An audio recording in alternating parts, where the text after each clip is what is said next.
के PDF प्राप्त कर सकते हैं। तो शुरू करते हैं आज के पहले प्रश्न से। तो पहला प्रश्न कर रहा है कि पर्यावरण अध्ययन की कक्षा में संकल्पनाओं को स्पष्ट करने के लिए कविताओं और कहानी कथन का प्रयोग करना डैश सहायता करता है या फिर सहायक होता है। तो पहला करा कि पाठ को आनंददायी और रोचक बनाने में, दूसरा करा कि स्थानीय एवं वैश्विक स्तर पर संसार की प्राकृतिक को खोजने और संकल्पना को यहाँ पे कल्पना करने की योग्यता को बढ़ावा देने के लिए, और दूसरा हमारा कह रहा है यहाँ पे कि शिक्षार्थियों की निहित भाषा, संस्कृति और विविधताओं का ध्यान में रखना, और चौथा कह रहा है कि सही दिशा में विद्यार्थियों की ऊर्जा का समय यहाँ पे सारणीकरण करने के लिए। तो राइट आंसर यहाँ पे किसके साथ जाएगा, क्योंकि प्रश्न देखिए थोड़े हार्ड है और आप लोगों का यहाँ पे टारगेट जो है यहाँ पे 15 प्रश्नों का है 20 में से।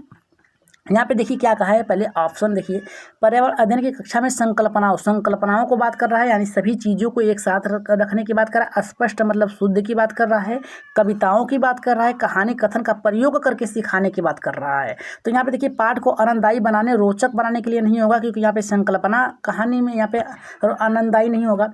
यहाँ पे स्थानिक एवं वैश्विक स्तर पर एकदम सही है, संसार की प्रकृति खोजने के लिए, और कल्पना यहाँ पे दिया है तार्किक चीज़ की और योग्यता को बढ़ाने के लिए यहाँ पे होनी चाहिए। तो राइट आंसर ऑप्शन नंबर यहाँ पे दूसरा सही होगा। तीसरा कर रहा है शिक्षार्थियों में निहित, शिक्षार्थियों के अंदर निहित की बात नहीं कर रहा है, अध्ययन की बात कर रहा है। और यहाँ पे चौथा कर रहा है सही दिशा में विद्यार्थियों की ऊर्जा सामग्रीकरण सही है, लेकिन यहाँ पे संकल्पनाओं को स्पष्ट नहीं कर सकते हैं जब तक आप बताएंगे नहीं। तो इसका राइट आंसर जाएगा आपका पहले दूसरे के साथ जाएगा। आगे बढ़ रहे हैं यहाँ पे दूसरे प्रश्न पे, ये कराया कि सहयोगात्मक अधिगम में पुराने एवं अधिक दक्ष विद्यार्थी छोटे एवं कम कुशल विद्यार्थियों का आकलन करते हैं। तो पहला कराया समूह में द्वंद्व का मतलब होता है एक तरीके से आप विवादित तरीके से बताना, या फिर एक लोगों में या फिर झगड़ा की बात कर रहा है, या फिर प्रतिस्पर्धा की बात कर रहा है, जो कि आपका गलत है। दूसरा कराया गहन प्रतियोगिता शिक्षक के लिए नहीं छात्र के लिए होनी चाहिए।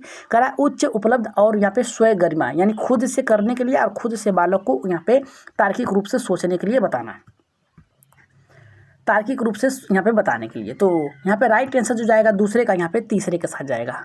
राइट आंसर होगा आपका तीसरा। आगे बढ़ रहे हैं यहाँ पे तीसरे नंबर पे, तीसरा नंबर का प्रश्न देखते हैं क्या कर रहा है कि सीमा प्रत्येक पाठ को रट कर तुरंत सीख लेती है, रटती है, याद रखिएगा यहाँ पे तार्किक रूप से सोचती नहीं है, रटने की बात कर रहा है, रट कर तुरंत यहाँ पे सीख लेती है। जबकि लीना चर्चा का यहाँ पे करा कि ब्रेन स्टॉर्मिंग यानी मस्तिष्क और यहाँ पे अलोडन यानी मस्तिष्क यानी क्या कह सकते हैं आप, तार्किक रूप से सोचती है कि बाद के प्रत्येक पाठ को समझती है। यह डैश को विकासात्मक सिद्धांत की ओर यहाँ पे संकेत करता है। पहला करा कि सामान्य से विशिष्ट की ओर, दूसरा करा है कि निरंतरता की ओर, चौथा करा है, तीसरा करा है कि अंत संबंध के द्वारा, चौथा करा है कि व्यक्तित्व भिन्नताओं के द्वारा। तो राइट आंसर यहाँ पे तीसरे का किसके साथ जाएगा।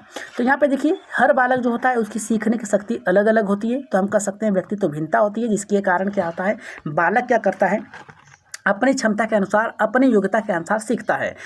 दो बालक एक समान नहीं हो सकता है। तो इसलिए हमारा राइट आंसर जाएगा आपका चौथे के साथ जाएगा। आगे बढ़ रहे हैं यहाँ पे चौथे प्रश्न पे। चौथा प्रश्न देख लेते हैं क्या कर रहा है हमारा। चौथा प्रश्न ये कर रहा है निम्नलिखित में से रोगों का वह समूह चुनिए जो मच्छरों से फैलता है। ये प्रश्न आपको 1 नंबर दी की जाएंगी, क्योंकि हर वर्ष है ये प्रश्न, हर वर्ष पूछता है, कोई ऐसा वर्ष नहीं है जिसमें नहीं पूछा हो। पहला करा है डेंगू, मलेरिया, चिकनगुनिया, दूसरा करा है कि मलेरिया, हैजा यहाँ पे मियादी बुखार, चौथा करा है, तीसरा करा है मलेरिया, डेंगू, हैजा, चौथा करा है कि मलेरिया, चिकनगुनिया और मियादी बुखार। तो राइट आंसर यहाँ पे किसके साथ जाएगा, जल्दी से कमेंट कर दीजिए चौथे का।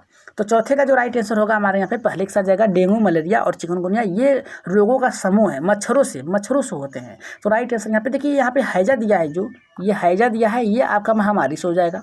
बुखार भी किसी भी कारण हो सकता है, ठीक, हैजा आपका महामारी से होगा। और इसमें देखिए ये मियादी बुखार जो है, मियादी बुखार यहाँ पे नहीं होगा। मलेरिया और चिकनगुनिया तो सही है। राइट आंसर ऑप्शन नंबर यहाँ पे पहला सही होगा। आगे बढ़ रहे हैं यहाँ पे, अपना कमेंट में अपना आंसर दीजिएगा। ये देखिए बहुत ही अच्छा प्रश्न है, यहाँ से आपके 1 प्रश्न बनेंगे श्योर है। करा सांपों के संदर्भ में सही कथन क्या है। हमारा पहला करा है हमारे देश में केवल 4 प्रकार के जहरीले सांप पाए जाते हैं, एकदम सही है पहला। दूसरा हमारा यहाँ पे देखिए क्या कर रहा है, दूसरा हमारा ये करा है नाग कोबरा जहरीले सांपों का एक समूह है, एकदम सही है, ये भी आपका दूसरे नंबर पे आ गया। तीसरा करा है कि जहरीले सांप के 4 खोखले दांत होते हैं, याद रखिएगा क्या कर रहा है, 4 खोखले दांत होते हैं। जब सांप किसी व्यक्ति को काटते हैं, यहाँ पे देखिए 4 नहीं होते हैं, 2 खोखले दांत होते हैं। इस आधार पे ये तीसरा गलत हो गया। व्यक्ति काटते हैं तो जहर के खोखले दांतों से अंदर शरीर के चला जाता है, ये इतना तो सही है, लेकिन यहाँ पे 4 की जगह यहाँ पे 2 होगा। चौथा करा है सांप के काटने की दवाई सांप के जहर से बनाई जाती है, एकदम सही है, ये तीसरे नंबर पे आएगा, यानी चौथा होगा। पहला, दूसरा और चौथा यहाँ पे सही होगा। तो पहला, दूसरा, चौथा देखिए यहाँ पे ऑप्शन नंबर तीसरे में सही है, ऑप्शन नंबर यहाँ पे तीसरा सही होगा। 5वें प्रश्न पे अगर हम बात करें तो 5वां प्रश्न ये करा है निम्नलिखित में से पेट्रोलियम से सही यहाँ पे अभिलक्षण चुनिए। पहला करा अच्छी गंध का पतला नीला रंग द्रव, और यहाँ पे दूसरा करा है बिना गंध का गाढ़ा तथा गहरे रंग का तरल, और यहाँ पे तीसरा करा है कि बदबूदार गाढ़ा रंग गहरे का तेल होता है, और यहाँ पे चौथा करा है कि बदबूदार पतला या पीला द्रव होता है। तो राइट आंसर यहाँ पे छठे का किसके साथ जाएगा। अगर हम देखिए यहाँ पे बात करें पेट्रोलियम की, तो ये बदबूदार होता है, इसमें अच्छा है, गलत है। इसमें बिना गंध की, गंध तो होता है, ये भी गलत है। बदबूदार इसमें भी है, बदबूदार इसमें भी होता है। गाढ़ा होता है, इतना याद रखिएगा आप लोग। ये जो होता है क्या होता है, गाढ़ा होता है। ये पतला बता रहा है, जो कि आपका गलत हो गया यहीं पे। गहरे रंग का तेल होता है, एकदम सही है। राइट आंसर जो जाएगा हमारे यहाँ पे तीसरे के साथ जाएगा। आगे बढ़ रहे हैं यहाँ पे नेक्स्ट प्रश्न पे, जो कि आपका 7वां प्रश्न है। और बताइएगा कि आज आप लोगों ने कितने प्रश्न किए हैं। ये देखिए एनसीईआरटी के प्रश्न है, यहाँ से आपके एक प्रश्न बनेंगे। करा मधुबनी चित्रों को बनाने के लिए चित्रकारों द्वारा उपयोग किए जाने वाले रंग होते हैं। पहला करा कि सोने चांदी से घोर कर बनाने वाले पेंट होते हैं। देखिए सोने चांदी से घोर कर कोई पेंट नहीं बनाया जाता है, ये बहुत ही महंगे होते हैं। दूसरा करा हमारे यहाँ पे पीसे हुए चावल के रंगीन घोल होते हैं, एकदम सही है, यही ऑप्शन सही होगा। विशेष प्रकार के पोस्टर पे रंग होते हैं, गलत है। अति उत्तम गुणवत्ता वाले फाइबर पेंट होते हैं, फाइबर पेंट नहीं होते। राइट आंसर ऑप्शन नंबर यहाँ पे दूसरा एकदम सही होगा। मधुबनी जो है आप लोगों को पढ़ा दिया गया है, इसके बारे में आप लोग जानते हैं। यहाँ पे देखिए प्रश्न कह रहा है हमारा डिस्लेक्सिया मुख्यतः डैश की समस्या से साथ संबंधित है। पहला करा है कि बोलने और सुनने की, दूसरा करा है पढ़ने की, तीसरा करा है कि सुनने की, चौथा करा है कि बोलने की। तो राइट आंसर यहाँ पे किसके साथ जाएगा, 8वें का। देखिए यहाँ पर डिस्लेक्सिया जो है आपके पढ़ने से संबंधित होगा, आप लोग इतना याद रखिएगा। डिस्लेक्सिया, डिस्ग्राफिया, डिस्कैलकुलिया, ये आपको याद करना पड़ेगा, और दूसरा ऑप्शन यहाँ पे सही होगा। आगे बढ़ रहे हैं यहाँ पे 9वें प्रश्न पे।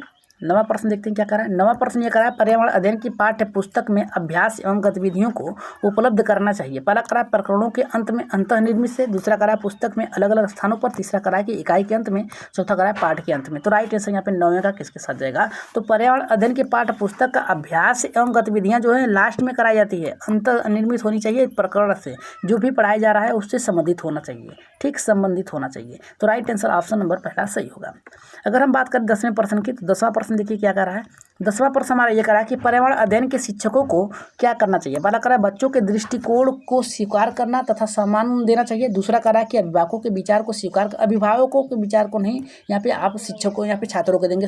विशेषता प्रयोग पर ध्यान देंगे, विशेष प्रयोग पर ध्यान नहीं देंगे। विशेष पुस्तक और परीक्षाओं पर ध्यान देंगे, नहीं। राइट आंसर ऑप्शन नंबर यहाँ पे पहला सही होगा। आगे बढ़ रहे हैं यहाँ पे 11वें प्रश्न पे। 11 का देख लेते हैं क्या करा है। कह रहा है कि प्राथमिक स्तर पर बच्चों के आकलन का सर्वश्रेष्ठ तरीका डैश होना चाहिए, गृह कार्य के माध्यम से नहीं। यहाँ पे देखिए गृह कार्य का दिया है। यहाँ पे देखिए दूसरा कार्य योगात्मक नहीं, पोर्टफोलियो के माध्यम से होना चाहिए। क्रमिक विकास किस प्रकार से वो सीख रहा है, किस प्रकार से की कठिनाई है, किस प्रकार से उसे आगे पढ़ाना चाहिए, इस पर ध्यान होना चाहिए। पोर्टफोलियो या राइट आंसर यहाँ पे होगा आपके तीसरे ऑप्शन में। आगे बढ़ रहे हैं यहाँ पे 12वें प्रश्न पे। 12वां देख लेते हैं क्या कर रहा है। कह रहा है एक शिक्षक पढ़ाते समय श्रव्य दृश्य सामग्रियों एवं शारीरिक गतिविधियों का प्रयोग करता है, क्योंकि वे किसके लिए, देखिए श्रव्य यानी सुनने का भी प्रयोग कर रहा है, दृश्य मतलब देखने का भी सामग्रियों का प्रयोग कर रहा है, और शारीरिक गतिविधियों यानी करके सीखने पर भी जोर दे रहा है, प्रयोग कर रहा है। क्योंकि वे किस लिए, कह रहा है कि अधिगम वृद्धि में अधिकतम इंद्रियों का उपयोग करते समय। दूसरा कह रहा है कि शिक्षक को आराम उपलब्ध कराते समय। तीसरा कह रहा है कि प्रभावी आकलन को सुगम बनाने के लिए, और चौथा कह रहा है कि शिक्षार्थियों को दिशा परिवर्तन उपलब्ध कराने के लिए। तो राइट आंसर यहाँ पे 12वें का किसके साथ जाएगा। तो यहाँ पे देखिए क्या कह रहा है, श्रव्य दृश्य सामग्रियों का दिया है, तो सबसे पहले देखिए अधिगम की वृद्धि के लिए होगा। इंद्रियों का प्रयोग यानी गतिविधियाँ करा रहा है, तो शारीरिक गतिविधियाँ होंगी उपयोग कराने के लिए। तो राइट आंसर ऑप्शन नंबर यहाँ पे पहला सही होगा। आगे बढ़ रहे हैं यहाँ पे 13वें प्रश्न पे। 13वां प्रश्न देखते क्या कर रहा है। 13वां प्रश्न करा है कि डैश के अलावा निम्नलिखित पर्यावरण अध्ययन पढ़ाने की विधियां हैं। पहला करा है कि सहयोगात्मक अधिगम, दूसरा करा निर्देशित अधिगम या फिर खोज, तीसरा करा व्याख्यान द्वारा स्पष्ट, और चौथा करा समस्या समाधान। तो राइट आंसर 13वें का किसके साथ जाएगा। तो यहाँ पे देखिए के अलावा पर्यावरण अध्ययन को पढ़ाने का विधियाँ हैं, व्याख्यान द्वारा स्पष्टता। राइट आंसर ऑप्शन नंबर यहाँ पे तीसरा सही होगा। आगे बढ़े अगर हम 14वें प्रश्न पे, तो 14 का देखिए क्या करा है। 14 का प्रश्न हमारा ये करा है कि डैश के अलावा बच्चे के विकास को आकार देने वाले वातावरणीय कारकों के निम्नलिखित शामिल हो सकते हैं। पहला करा है शिक्षा की गुणवत्ता, दूसरा करा है कि पौष्टिक की गुणवत्ता, तीसरा करा है शारीरिक गठन, चौथा करा है कि सांस्कृतिक। तो यहाँ पे कह सकते हैं संस्कृति। तो राइट आंसर यहाँ पे 14वें का किसके साथ जाएगा। अगर हम बात करें डैश के अलावा यानी किसके अलावा विकास को आकार देने वाले वातावरणीय कारकों को निम्नलिखित शामिल किया जा सकता है, तो शारीरिक गठन। तो राइट आंसर यहाँ पे इसके अलावा इसको छोड़कर सभी है। जैसे शिक्षा की गुणवत्ता पे भी जोर दिया जा सकता है, तो बालक यहाँ पे उसके सोचने विचारने में हो सकती है। पौष्टिक गुणवत्ता अगर सही, शारीरिक उसकी यहाँ पे शारीरिक व्यंग्यता जो है अगर गलत है तो वो नहीं सीख पाएगा, इसके लिए उसकी गुणवत्ता जरूरी होगी। संस्कृति, उसकी वातावरण किस प्रकार से, ये भी होता है। लेकिन इसको छोड़कर शारीरिक गठन यानी वो लंबा है, छोटा है, मोटा है, बड़ा है, इससे मतलब नहीं होता है। इस आधार पे राइट आंसर जाएगा आपका तीसरे के साथ जाएगा। आगे बढ़ रहे हैं यहाँ पे 15वें प्रश्न पे 15वां का देखिए क्या कह रहा है। कह रहा है कि कक्षा में एक प्रभावी शिक्षण अधिगम प्रक्रिया होती है जब शिक्षक बच्चों के ज्ञान को पढ़ाई जाने वाली एक संकल्पना के साथ जोड़ने के सहायता करता है। इसके पार्श्व में कह रहा है कि निहित उद्देश्य को डैश को बढ़ावा मिलता है। पहला कहा शिक्षार्थियों को सहायता, दूसरा कह रहा है पूर्णबलम, तीसरा कह रहा है ज्ञान की सहसंबंध एवं स्थानांतरण, और चौथा कह रहा है कि व्यक्तित्व भिन्नताएं। तो राइट आंसर यहाँ पे 15वें का किसके साथ जाएगा। देखिए यहाँ पे कह रहा है एक प्रभावी शिक्षण की बात कर रहा है, प्रक्रिया की बात कर रहा है, संकल्पनाओं की बात कर रहा है, साथ में जोड़कर सहायता करने की बात कर रहा है, और पार्श्व में निहित उद्देश्य की बात कर रहा है। तो ये ज्ञान के साथ सहसंबंध के स्थानांतरण की बात कर रहा है। राइट आंसर ऑप्शन नंबर यहाँ पे तीसरा सही होगा। अगर हम बात करें यहाँ पे 16वें प्रश्न की, 16वां प्रश्न देखिए क्या कर रहा है। रोहन के विद्यालय में एक विज्ञान प्रदर्शनी का आयोजन किया गया था। उसका आयोजन एक उद्देश्य के साथ किया गया था। उसके विचार से कौन सा उद्देश्य सर्वाधिक उपयुक्त होगा। तो पहला कह रहा है कि विद्यालय का नाम यहाँ पे प्रसिद्ध करना, दूसरा कह रहा है कि अभिभावकों को संतुष्ट करना, तीसरा विभिन्न व्यवसाय के लिए विद्यार्थियों को प्रशिक्षित कराना, चौथा कह रहा है शिक्षार्थियों के लिए सृजनात्मक माध्यम उपलब्ध कराना। तो 17वें का जो राइट आंसर जाएगा, 16वें का जो राइट आंसर जाएगा चौथे के साथ जाएगा। यहाँ पे सृजनात्मकता का मतलब होता है वो अपने आप को किसी भी परिस्थिति में ढाल सके। राइट आंसर ऑप्शन नंबर यहाँ पे 4 सही होगा। अगर हम बात करें यहाँ पे 17वें प्रश्न की, तो 17वां प्रश्न देखिए हमारा यहाँ पे क्या कर रहा है। कांसा यानी भ्रांस जो है विषय में जिसका उपयोग गोलकुंडा के किले में मिली तोप में किया गया था, इसका ये कथन कौन सा सही है। कांसा, तांबा, कॉपर तीन की मिश्रित धातु होता है। दूसरा कह रहा है कांसा जो होता है तांबा और यहाँ प्लेटिनियम की मिश्रित धातु से बना है। तीसरा कह रहा है कांसा एक तत्व है। चौथा कह रहा है कांसा जो होता है तांब, कॉपर और जस्ता जिंक की मिश्र धातु से बना हुआ है। तो 17 का राइट आंसर किसके साथ जाएगा। तो ये जो जाएगा कांसा जो होता है तांबा यानी कॉपर और टीन के मिश्रित धातुओं से बना है। राइट आंसर ऑप्शन नंबर 1 सही होगा। अगर हम 18वें प्रश्न की बात करें, अगर क्लास बेहतर लग रही है तो एक बार सब्सक्राइब कर लीजिएगा, साथ में शेयर कर दीजिएगा अपने अपने ग्रुपों में, और कोई भी डाउट हो तो कमेंट बॉक्स में अपना मत जरूर दीजिएगा। 18वां प्रश्न कर रहा है कि प्रयोग और अप्रयोगात्मक कार्य करते हुए श्यामा का निष्पादन कक्षा के सर्वश्रेष्ठ होता है। उसे बहुत सृजनात्मक शिक्षार्थी माना जाता है, इसलिए वह डैश के संकल्पनाओं को सीखती है। पहला कर अपसारी, दूसरा मॉडलिंग, तीसरा अनुकरण, चौथा कर अभिसारी। तो राइट आंसर यहाँ पे 18वें का किसके साथ जाएगा। देखिए सृजनात्मकता की बात किया तो अपसारी का मतलब होता है फैलाव और अभिसारी का मतलब होता है यहाँ पे बटराव। मतलब कह सकते हैं कि जो आपके खुले अंत वाले प्रश्न होते हैं। ठीक, राइट आंसर जाएगा ऑप्शन नंबर 1 के साथ जाएगा। आगे बढ़ रहे हैं यहाँ पे 19वें प्रश्न पे। 19 का देखिए क्या कह रहा है कि अल बरूनी जिस देश से आया था उसका नाम क्या था। उज्बेकिस्तान था, ओमान था, अफगानिस्तान था, बांग्लादेश था। तो राइट आंसर यहाँ पे 19वें का किसके साथ जाएगा। अगर 19वें की बात किया जाए तो अल बरूनी जो था यहाँ पे उज्बेकिस्तान के साथ आया था। राइट आंसर आपका ये प्रश्न बहुत ही आसान है, पहले के साथ जाएगा। अगर 20वें प्रश्न की बात करें तो ये प्रश्न हमारा देखिए क्या कर रहा है। एक पब्लिक स्कूल में प्रत्येक कक्षा में लगभग 2 से 3 बच्चे विशेष आवश्यकता वाले हैं।